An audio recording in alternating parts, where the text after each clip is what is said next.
Je vais là où cela, avec un C majuscule, m'emporte. C'est-à-dire que c'est pas moi qui décide de ce que je vais faire. Je décide, bien sûr, parce que j'ai le crayon à la main ou qu'à un moment donné, je dois prendre ma responsabilité de ce que je fais, mais j'ai cette chance incroyable d'être libre. Cette liberté, elle s'accompagne aussi de contraintes, enfin.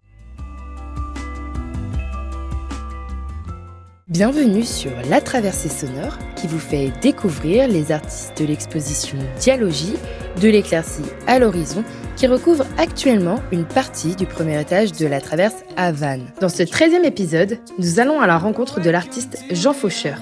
Je me prénomme Jean Faucheur, c'est mon vrai nom. Je suis artiste plasticien, mais aussi président de la Fédération de l'art urbain et de l'association Le Mur à Oberkampf à Paris. Je pense que c'est comme la plupart des artistes de cette époque-là, on les a vécus le nez dans le guidon, quoi. Je crois que c'était en effet c'est une période très intense, je dirais, cette période des années 80.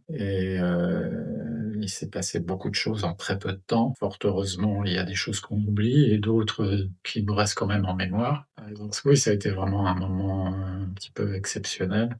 Et c'est d'ailleurs intéressant de voir à quel point aujourd'hui, les générations qui suivent voient cette période comme une sorte de période idyllique. Or, la situation à cette époque-là, elle n'était pas aussi idyllique que ça. Il y avait le sida, il y avait les guerres, comme d'habitude, je dirais, dans le monde. Mais je sais pas, il régnait peut-être quelque chose de l'ordre de la transgression qui avait l'air de plaire beaucoup aux générations qui ont suivi. Non, enfin, on avait une expression dès qu'on faisait quelque chose, c'était fun. Est-ce que c'est fun ou est-ce que c'est pas fun? Donc ça montre bien que quand même la réflexion, le rapport à l'intelligence n'était pas obligatoirement présente, hein. Non, non, c'est vrai qu'il y avait une envie de d'exploser le cadre, on va dire. Ce qui m'a donné envie d'investir l'espace public, je dirais que c'était peut-être une sorte de frustration par rapport aux moyens habituels de montrer des œuvres d'art. C'est-à-dire, grosso modo, les galeries, les expositions en galerie ou dans les centres d'art. Et c'est vrai qu'à cette époque-là, on avait envie un peu d'aller à la marge. Ce qui est intéressant d'ailleurs de noter, c'est que dans les années 80, il y avait aussi ce qu'on a appelé les radios libres, c'est-à-dire vraiment des radios alternatives par rapport au discours habituel. Je pense que par rapport à la peinture, il y avait ça aussi. Il y avait le discours habituel, galerie, critique, une sorte de pyramide, voilà, dans lequel moi je me sentais pas ouvertement très bien. J'avais besoin de quelque chose de plus radical, intervenir dans la rue, réaliser des œuvres en atelier et ensuite les poser dans des panneaux sur des panneaux publicitaires et les voir disparaître, je pense que c'était plus radical. Voilà, donc je pense que c'est cette côté un peu, ce que j'ai appelé dans un livre, «marche ou crève», quoi. C'est vraiment, prendre la route et puis ne pas faire attention à ce qui va venir et bon, des fois ça fait un peu terre brûlée, mais quel regard je pose. J'ai ma tendance générale est de pas trop regarder vers le passé. Mais je veux dire, il y a aucune honte. Je prends tout ce qui s'est passé à cette période-là et avant et après, je le prends tel qu'il est. Voilà, j'ai pas de nostalgie ni de frustration particulière. Ça a été une époque, étrange, extrêmement dangereuse par certains aspects, mais aussi, très exaltante, donc c'était ce mélange-là et je prends sans avoir de choses à jeter, en fait. Alors, en fait, mon rôle, enfin, il faut voir un peu tout ce qui m'est arrivé en termes de relation aux associations. C'est-à-dire que ce soit l'association Le Mur ou la Fédération de l'art urbain, qui est aussi une association. Je dirais en je c'est j'ai pas choisi d'être, le président de ça. C'est tout le monde m'a regardé en me disant: «Tiens, le seul qui semble être à peu près potable pour nous représenter, c'est lui et moi j'y vais quoi». C'est-à-dire, mais j'ai aucune, enfin je veux dire, j'espère qu'un jour je ne serai plus président. Ce serait vraiment, une bonne chose. Non, qu'est-ce que je peux dire là-dessus? «Someone has to do it», comme disait l'autre. On voit ça beaucoup dans les films américains. Et oui, non, puis c'est en fait, c'est à chaque fois une expérience différente. Je m'aperçois qu'il y a beaucoup d'expériences par lesquelles je suis passé. On parlait des années 80, il y a eu ensuite les années 90, il y a eu les années 2000, les 2 années 2010. Chaque décennie a un lot d'expériences et je trouve ça intéressant, devenir directeur artistique d'un projet, comme je l'ai fait à Marseille ou plus récemment, avec le fonds de dotation Renault. Bon, bah, voilà, c'est moi, c'est ce qui m'intéresse, c'est l'expérience. Ensuite, des fois, il y en a des ouais, non, j'ai pas eu des mauvaises expériences, en fait, j'ai eu des expériences et elles me construisent, elles me bâtissent d'une certaine manière et j'essaye d'être le plus juste déjà avec moi-même, mais ça demande le temps, un peu de temps, la sagesse de la vieillesse et ce qui me rassure le plus, c'est de voir et quand moi j'habite à Paris donc je prends souvent la ligne 2 qui passe au-dessus de la gare du Nord, de la gare de l'Est et je suis fasciné par les à la gare sur la gare du Nord, il y a des immeubles qui sont même pas tagués, qui sont peints de haut en bas comme ça, de manière à par des ce qu'on appelle des cordistes et je trouve ça fascinant. Enfin bon, pour moi, de toute manière, le graffiti, c'est ce qui sauve le street art. Donc tant qu'il y aura du graffiti, il y aura quelque chose d'intéressant qui va se passer dans les rues. Le jour où le graffiti disparaîtra, là, on pourra commencer à s'inquiéter. Voilà. Donc ces jeunes artistes, de temps en temps, ça m'est arrivé d'en rencontrer un ou 2 comme ça, par-ci par-là, mais je veux dire, moi, je suis un vieux, j'ai pas la je suis pas dans cette mouvance-là. Elle m'intéresse parce que, bah, voilà, je vois le résultat et que le résultat, m'impressionne. Mais bon, les générations se suivent et ce qui est intéressant avec ce milieu-là et surtout le milieu du graffiti, c'est des sortes de je le compare souvent aux compagnons du Tour de France. C'est-à-dire, en fait, c'est un milieu assez traditionnaliste, mais qui, fait son tour de France, des murs, des techniques et je trouve que c'est vraiment intéressant, cette notion aussi de lignée et de groupe, ce qui est pas très commun dans l'art contemporain. On peut le prendre de manière un petit peu humoristique. C'est vrai que c'est un milieu très traditionnaliste. Moi, j'étais assez étonné de voir, ouais, il y a ceux qui ont fait on doit faire un lettrage comme ça et pas comme ça. Enfin, chacun a sa philosophie et ils se retrouvent par groupe. Enfin, oui, oui, c'est très compagnon du Tour de France, quoi. Sauf que là, c'est le compagnon du Tour de France du vandalisme, ce qui est un peu différent. La dialogie, c'est un concept que je ne connaissais pas. C'est un mot que j'ai appris, avec, Laurent Sanchez. Alors j'ai compris que dialogie, il devait probablement y avoir 2 éléments, voilà. Que logis, ben, on parlait peut-être d'analogie, de ceci, enfin voilà, il devait y avoir une discussion entre 2 éléments qui étaient pas vraiment faits pour s'entendre. Moi, ça me va bien, mais en même temps, je veux dire, quand j'ai pensé à l'installation que j'ai faite ici, j'ai pas obligatoirement pensé à ça. Enfin, moi, mon approche, quand je fais une installation, c'est OK, j'entends des mots, il y a le lieu, le contexte, les gens avec qui on travaille, il y a une envie qui arrive, et on y va et ensuite, cette idée évolue.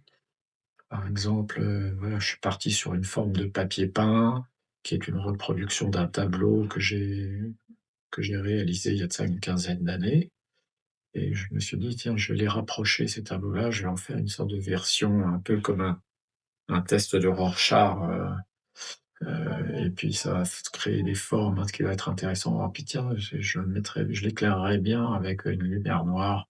Parce que bon, je viens des années 80, la lumière noire, c'est notre truc. Donc ça c'est estampillé, Jean Faucheur. Mais pas que, mais quand même j'aimais bien utiliser, les trucs fluo. Et puis tout d'un coup, il y a eu aussi, avec les discussions avec les uns et les autres, l'envie de peut-être de mettre un objet au milieu de ça, de l'espace. On a fait donc du coup, j'ai eu l'idée de cette sculpture que j'ai réalisée il y a de ça 10-15 ans, qui est un autoportrait, qui est un peu étrange, un peu inquiétant. De toute manière, l'espace en question est très inquiétant. Ça, il faut pas penser qu'on va sortir de là indemne. Je vais là où cela, avec un C majuscule, m'emporte. C'est-à-dire que c'est pas moi qui décide de ce que je vais faire. Je décide, bien sûr, parce que j'ai le crayon à la main ou qu'à un moment donné, je dois prendre la responsabilité de ce que je fais, mais j'ai cette chance incroyable d'être libre, dans un sens, mais d'une certaine manière, je sais aussi que cette liberté, elle s'accompagne aussi de contraintes. Enfin, il y a pas de contrainte sans liberté et Élysée de Versailles. Donc, moi, c'est pas moi qui décide. Donc du coup, je prends beaucoup de direction et je m'offre cette liberté incroyable de faire quelque chose d'abstrait, puis ensuite de faire quelque chose de figuratif. Bon, il y a quand même des bases. Quand même, au bout d'un moment, quand même, on remarque qu'il y a deux trois axes dans mon travail. Mais en même temps, de mon côté, vraiment, je ne saurais pas dire la direction que je prends artistiquement parlant. Incapable. Ce que je peux remarquer, c'est que l'expérience de la rue, j'ai fait des choses dans la rue en 84, 85, 83, 84, 85. Je me suis arrêté au courant de 1985. Cette expérience de la rue a été, radicale pour moi. C'est-à-dire qu'elle m'a aussi, mis face à la destruction de mon travail. C'est quelque chose et je pense que c'est resté, ce qui fait qu'il y a toujours un désir d'autodestruction de son propre travail. Je parle pas humainement parce que je suis tout à fait, j'aime vivre, donc j'ai pas du tout envie de disparaître mais par contre, voilà, ça se retrouve dans mon travail par un désir de déconstruire, de rapiécer, de découper, et la photographie est intéressante pour ça parce que c'est un objet, la photographie, on n'y touche pas. On déchire une photographie qui nous rappelle un bon souvenir, mais c'est quand même un acte grave. Faut découper, coller, découper, coller, découper, coller, moi, j'aime bien ça. Moi, j'aime bien martyriser un peu, les toiles. Je dis martyriser, bon, faut pas non plus exagérer. Je suis quand même versaillais, donc un bourgeois de nature. C'est un moyen très simple de tout d'un coup être dans un autre monde. Voilà, moi, il y a vraiment dans les années 80, quand je faisais une exposition quelque part avec les uns ou les autres, je m'attaquais toujours aux toilettes. Les chiottes, c'est un endroit qui m'intéressait et là, je me lâchais, quoi. Et la lumière noire, vous mettez ça quelque part, c'est magique, quoi. Tout d'un coup, les formes changent, les contrastes changent, il y a des trucs qui apparaissent, d'autres qui disparaissent. Et là, tout d'un coup, vous êtes dans un vous voyez, des fois, quand on fait un tableau, des fois, on part toujours de la toile blanche. Mais qu'est-ce qui se passe quand on part d'une toile noire, par exemple? C'est totalement différent. Vous avez une autre manière de l'aborder. Là, vous allez rajouter de la lumière, là où avant vous allez rajouter du noir ou du gris. Donc la lumière noire, voilà, c'est autre chose et puis à un moment donné, de toute manière, ce que j'aime bien avec la lumière noire, parce que ça me rappelle aussi les discothèques et cetera, c'est qu'on commence à triper, quoi. Bah, ça, c'est un peu le mystère, comment les gens vont réagir à ça, comme ils vont réagir d'ailleurs à toutes ces installations. Ça, qu'est-ce qui va en rester? On n'en sait rien. Je pense qu'il faut avoir beaucoup d'humilité dans ce genre de truc-là et on va pas révolutionner, chacun des regardeurs, comme vous dites, vont être face à mon œuvre ou à celle de l'autre. Voilà, on dit des choses à travers ce genre d'installation-là. On a envie d'amener les gens dans un monde, différent, les aider à voir le monde un peu différemment à travers ces installations. Plus ou moins immersive, même en même temps, des fois, il faut savoir être très humble parce que vous avez des gens qui ont des fois des réflexions Et ben, cette statue va être, au centre de la pièce. C'est probablement Elle va être d'ailleurs éclairée, bien sûr par la lumière noire, mais aussi par une lumière, je dirais, «naturelle» entre guillemets. Et bah, c'est un autoportrait. J'ai fait pas mal d'autoportraits en sculpture. Mmh c'est un autoportrait un peu particulier parce qu'il y a 3 mains qui viennent un petit peu cacher le visage, ce qui est assez commode parce que peut-être que j'arrivais pas à faire les yeux ou les j'ai mis ces 3 mains comme ça et ça en fait un truc vraiment étrange. Vraiment, j'ai aucune idée de ce que j'ai dit là, à travers cette pièce-là, mais je l'aime particulièrement. Je sais pas, elle m'évoque, de manière, assez souterraine, quelque chose, mais j'arrive pas à savoir quoi. En fait, c'est un tableau que j'ai retrouvé, il y a de ça quelques mois. Et quand Laurent Sanchez m'avait demandé de participer, m'avait proposé de participer, j'ai dit oui. Et après, je regrette toujours d'avoir dit oui parce que il faut quand même du coup que je fournisse quelque chose. Et bon, je procrastinais pas mal sur le projet. Et puis à un moment donné, j'ai dit bon bah il faut que je me jette à l'eau. Et du coup, j'ai vu ce tableau qui était réapparu parce qu'il était en balade avec une galerie en Allemagne. Et j'aime beaucoup ce tableau. J'aime toujours beaucoup ce tableau. Et je me suis dit, ben, je vais travailler à partir de là. Donc voilà, ça a été une sorte de... Il y a ce tableau, puis ensuite, je le prends en photo. Je prends en photo le tableau, ce qui est intéressant, hein. Et du coup, la photo, je la, je la dépixelise pas, puisqu'elle est pixelisée déjà à l'origine. Et là, je vais l'assembler pour en faire une, dans la pièce qui m'était destinée à recouvrir tous les murs comme une sorte voilà, de papier peint. Et, ce papier peint, parce que j'avais déjà un peu expérimenté ça dans d'autres, à ce niveau-là d'ailleurs, c'est marrant, c'est intéressant. Non, je l'avais jamais fait avant en fait, de couvrir toute une salle comme ça. Voilà, donc en fait c'est venu par petits morceaux. Et, euh, et la dialogie est venue aussi habiter cette installation. Mais c'est en fait la dialogie, je commence à la voir maintenant. Voilà. Alors qu'au début, je ne savais pas trop quoi dire de ça. Et au fur et à mesure où j'avance, d'une certaine manière, voilà, il y a la lumière et les formes qui sont de deux univers différents. Il y a la couleur et la sculpture. Voilà, il y a des choses comme ça qui se rejoignent. Mais je ne l'ai pas fait exprès. Parce que ça me fait penser à Bonnard. C'est une photo de ma tendre que j'avais pris il y a de ça peut-être une dizaine d'années. Et c'est drôle parce que la composition, c'était vraiment comme un Bonnard. Et j'aime beaucoup Bonnard, le peintre. Et voilà, donc du coup, ce tableau-là, j'ai une sorte d'affection pour lui au-delà du modèle, parce que voilà, il dit quelque chose du quotidien, très banal, rien d'extraordinaire. La photo a été prise à l'origine dans une cuisine. On ne peut pas dire que ce soit le déjeuner sur l'herbe de Manet, mais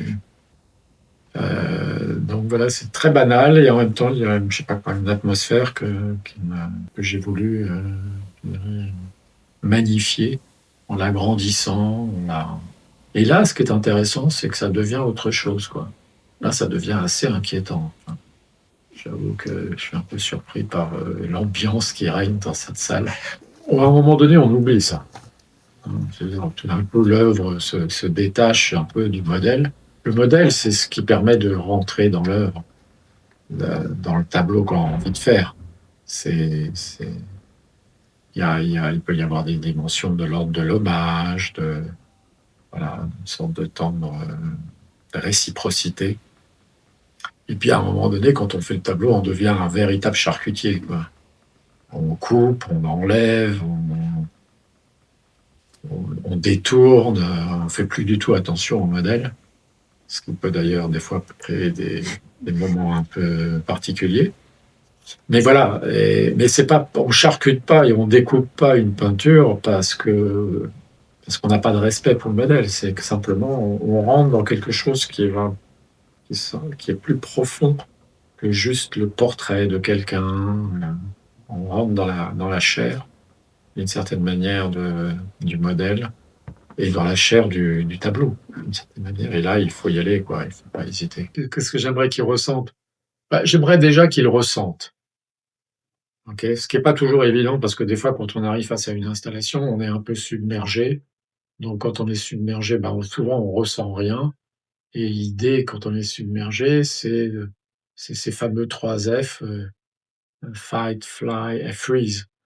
Donc, là, ce qui serait intéressant, c'est que les gens, voilà, redescendent du choc. Mais bon, le problème un peu avec tout ce projet, c'est qu'ils vont avoir ça 20 fois ou 30 fois. Donc, je sais pas dans quel état on va les récupérer à la fin. Ça va être intéressant. Donc voilà, ressentir, quelque chose, déjà, ce serait pas mal. Ensuite, ce que j'aurais envie qu'ils ressentent, une reconnaissance éternelle envers ma personne, bien sûr. Au-delà du regard, c'est déstabiliser la personne. Heu, c'est que ça va passer par le regard ou par l'atmosphère, parce que c'est assez atmosphérique. Parce que là, on n'est pas en face d'un tableau. En face d'un tableau, il faut vraiment tout d'un coup se connecter au tableau pour entrer dans l'art. C'est un environnement, donc il y a la lumière, il y a le fait d'être immergé dans l'œuvre, il y a toute une ambiance qui est créée, donc c'est très différent. Non, ce qu'on souhaite peut-être, c'est que en sortant de là, les gens se disent: «Ah ouais, j'ai fait un beau voyage, quoi».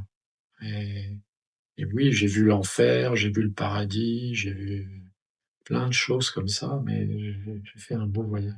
Ben, il y a ce qu'on espère et puis il y a ce qui va se créer concrètement. Enfin, je veux dire, les conditions de la visite vont être, déterminantes aussi dans la manière de se connecter aux œuvres. Heu, donc là-dessus, je veux dire, les retours seront intéressants et peut-être que la pièce peut évoluer aussi en fonction des réflexions des uns et des autres par rapport à cette pièce-là. Bah, voilà, ah bah, là, ça mériterait peut-être plus de ceci, peut-être moins de cela. Donc là, pour moi, c'est une pièce qui peut tout à fait évoluer. Je suis pas, crispé autour d'une œuvre et qu'elle doit rester comme ça parce que c'est comme ça que je l'ai voulu. Oui, c'est comme ça que je l'ai voulu, mais à 51, hein. Ensuite, on peut le faire évoluer d'un côté ou de l'autre, ça peut être intéressant pour moi aussi. C'est vrai que dans ma manière de fonctionner, je suis assez, paradoxal. J'ai envie d'être vu et en même temps, ça me fait chier d'être vu. Enfin voilà, il y a toujours une chose et son contraire. Donc comment vivre avec une chose et son contraire? Là, souvent, qu'est-ce qu'il y a? On préfère ceci, on préfère cela. Ça j'aime pas. Voilà. Voilà dans quoi le débat, de chacun d'entre nous doit se voilà, confronter. Mais qu'est-ce qui se passerait si, ces opposés pouvaient exister et d'une certaine manière, il y a une tension, c'est la tension qu'il y a entre ces 2 opposés, d'une certaine manière, c'est ça qui est intéressant. C'est ça on doit avec lequel on doit rester et je pense que, moi, je fais l'expérience de cette tension. Être là ou être là, ben, et encore, il y a des choses, non, non, enfin voilà et d'une certaine manière, si vous vivez réellement intensément cette tension, bah, il y a quelque chose au bout d'un moment donné qui se relâche, qui se détend. La tension se détend et du coup, aller de gauche à droite, je parle pas politiquement bien sûr, parce que de toute manière, on n'est pas aller à droite ni à gauche, mais mais ça c'est non, non, je rigole. Heu, voilà, c'est les 2 sont ça fait partie de notre vie, quoi et je pense que d'une certaine manière, à refuser certaines choses, on se met à manquer une partie de la vie. Je dis pas qu'il faut aller, dans la douleur quand on ressent le bonheur, mais souvent d'ailleurs il y a pas besoin quand on ressent du bonheur, généralement quelques heures, quelques jours ou quelques mois après, il y a la souffrance, ça arrive parce que bon, le bonheur ça dure pas toujours. Et donc il faut aussi dealer avec voilà, avec ces opposés. Alors il y a un petit bouquin que je cite souvent parce qu'il m'a fasciné, qui est écrit par un psychologue, je crois, anglais, qui s'appelle «Ce que la peinture nous empêche de voir», que je trouve vraiment un titre magnifique. Et il est parti du vol de la Joconde, au début du XXe siècle. La Joconde est volée par un peintre en bâtiment, découvert 3 ans plus tard, et l'œuvre et la Joconde aussi. Mais ce qui était très intéressant, c'est que les gens venaient au Louvre pour voir l'endroit où était la Joconde qui avait disparu. C'est-à-dire c'est et c'est un truc, ça me perturbe toujours, et c'est pas n'importe qui. Kafka a été, enfin toute l'intelligentsia parisienne allait pour voir là où était la Joconde qui a disparu. Donc il y a quelque chose, vous voyez, c'est un peu, une œuvre d'art, des fois elle laisse une trace qui est totalement, ingérable en termes, intellectuels. Qu'est-ce que les gens allaient voir là? Il y avait rien à voir. Eh ben si, il y avait quelque chose à ressentir, à aller voir, peut-être pas, si, on pouvait voir et puis ressentir derrière. Donc vraiment là-dessus, c'est vraiment mystérieux, quoi, comment ce que les gens retirent d'une exposition, d'une installation, et cetera. C'est non, bah, je voulais, voilà, remercier un peu toute l'équipe qui organise, ce très beau projet. Je sais que c'est beaucoup de travail, il faut envoyer du pâté et de l'énergie dans ce genre de projet-là, donc bravo.